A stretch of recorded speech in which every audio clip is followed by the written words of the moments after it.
Hi everyone, we're doing episode 6, and I'm actually watching on Sunday episode 7 and 8, which I will try to publish today at the same time before I go to work.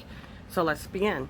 Episode 6 has a lot of different things. Once again, it continues on discovering the secrets of Miss Coy, and it also talks about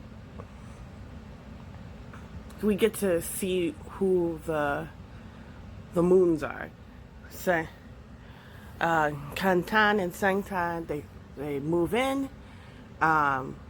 She starts to feel like family, but she also is the odd person out because her family, for all intents and purposes, except that the father is technically alive, is dead. And so this house is like, for her, haunted. She's haunted by the memories of her mother, and she's haunted by the memories of her father. And you get to see some of the things that happen. Apparently, the mother was the younger person in the relationship, and that her father lured her in with the promise of love and devotion, a place for her to write, and money. And she thought, oh, okay, this is great. And it turned into, from what my understanding is, an emotionally abusive relationship, and also physically. And she eventually killed herself in the house and left her daughter to find her afterwards. And she mentions in the episode that the room that she tells Sengtang to not go into is where her mother killed herself. I believe by slitting her throat because of all the blood and stuff, and that is what's implied. You also get an understanding that she has a lot of stuff. Excuse me. She has a lot of emotional baggage when it comes to her mother. One of the patients at the OK Hospital that Kangta and obviously her works at is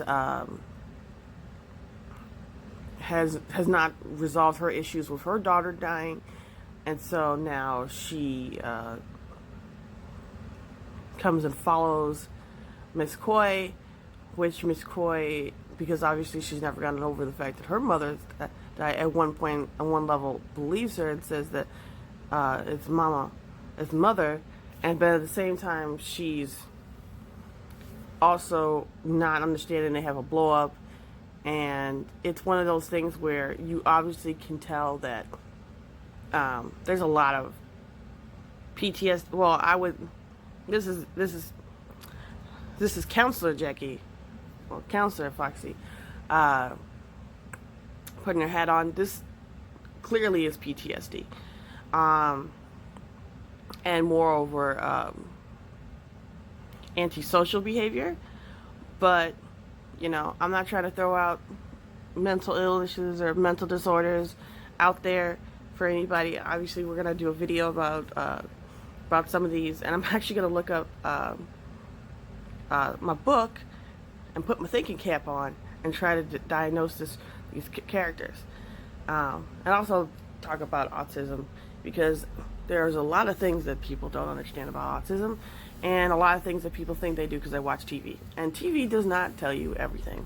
Surprisingly enough, they don't know what the hell they're talking about.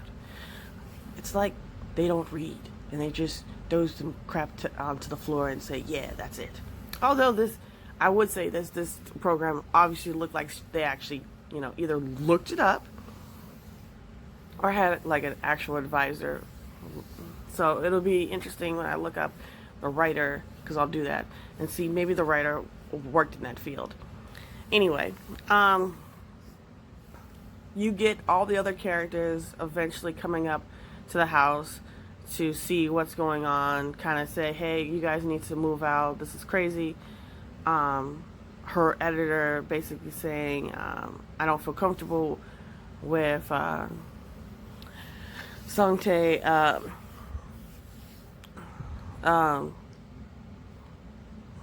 working as an illustrator, but at the same time, it still happens. So it's actually kind of interesting that we get to this perspective, and eventually at the end of the episode, there's two things that happen. You find out that the director bribes his some of his patients to get more information about each other, and so you get an understanding that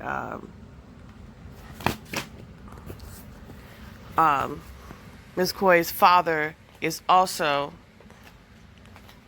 being haunted by the memories of her mother, and that also there is kind of a perspective is that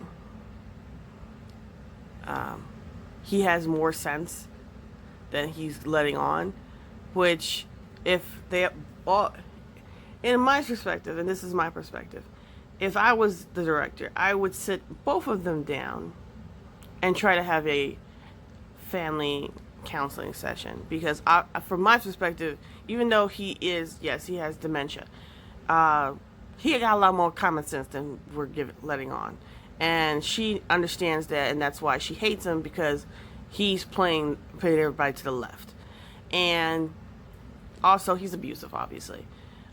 He meant that when he tried to choke her, and it's sad. But we're gonna start watching episode 7. It starts right from where she is crying out, and Kanta is coming to see her. All right, I'll see you guys later. Remember to like and subscribe. So remember, we're having a contest actually on my Patreon. If you go to my Patreon, I will start posting videos, and one of the videos I'm going to post is the big box of prizes that you can get. Remember, when you win the contest, this month's July contest is usually it's only one thing, picking from either Instagram or YouTube, but my box is overflowing. So that means we are picking one from Instagram and one from YouTube. I hope you get to win. Remember, you have to be a subscriber, like and comment, and anything. Just say, oh, I like this video. Oh, I like that. This is really cool. And also for anybody who speaks language other than English, or even if you speak Korean, subscribers, put down subs. Somebody may want to actually watch this video, but they can't because it's in English. And the only language I know is French, and I don't have a lot of French people who come and look for this. So maybe put down some subs. All right, see you guys next time.